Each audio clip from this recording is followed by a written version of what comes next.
गरज नाही गिरायची.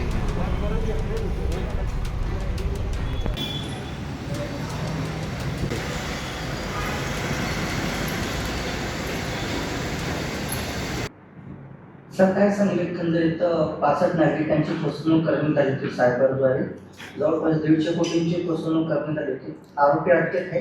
एकंदरीत कशा प्रकारे ही कारवाई करण्यात आली होती आणि नागरिकांना या संदर्भात काय आव्हान कराल?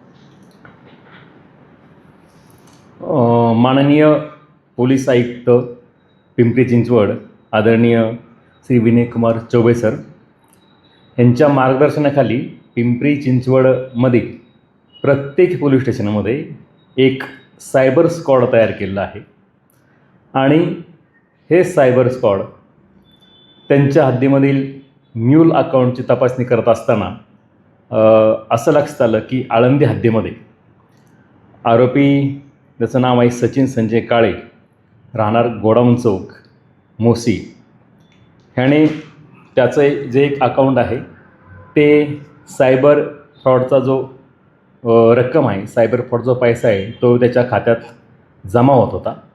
त्याबद्दल आळंदी पोलिसांनी इथे गुन्हा दाखल केलेला आहे आणि आरोपीला अटक केलेली आहे.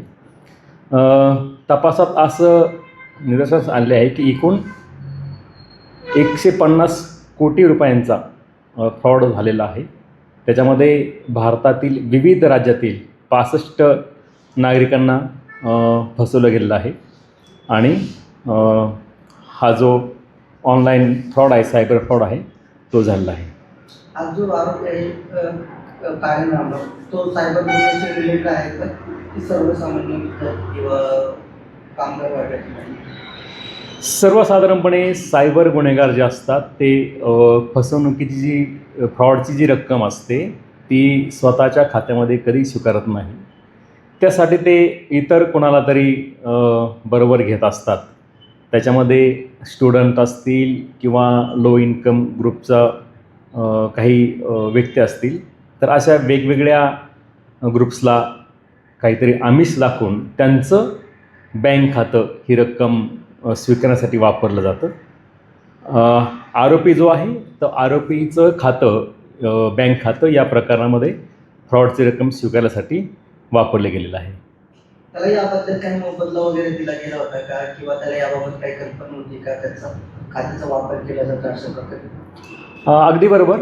आरोपीच्या खात्यावरून हा सायबर जो फ्रॉडचा पैसा काढला जात होता आणि त्याबद्दल त्याला काही कमिशन स्वरूपात काही पैसे मिळत होते असं तपासामध्ये दिसून आलेलं आहे. सायबर गुन्ह्यांमध्ये मोठ्या प्रमाणात जी वाढ होती, नागरिकांना काय आव्हान करा जेणेकरून अशा प्रकारची फसवणूक होण्यापासून?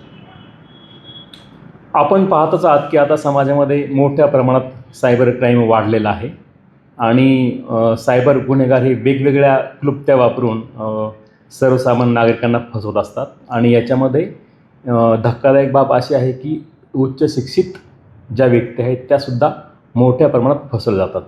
यासाठी आपण सतर्क राहिलं पाहिजे. प्रथमतः आपलं बँक अकाउंट्स आहे त्याचे डिटेल्स शक्यतो कोणालाही शेअर, त्याशिवाय कोणी OTP मागितला असेल किंवा कोणी एखादं साईड किंवा लिंक जर आपल्या व्हॉट्सअपला पाठवले असेल तर त्यावर कोणी क्लिक करू नये. असं जर केलं नाही तर याच्यामध्ये आपण फसण्याची शक्यता फार कमी आहे.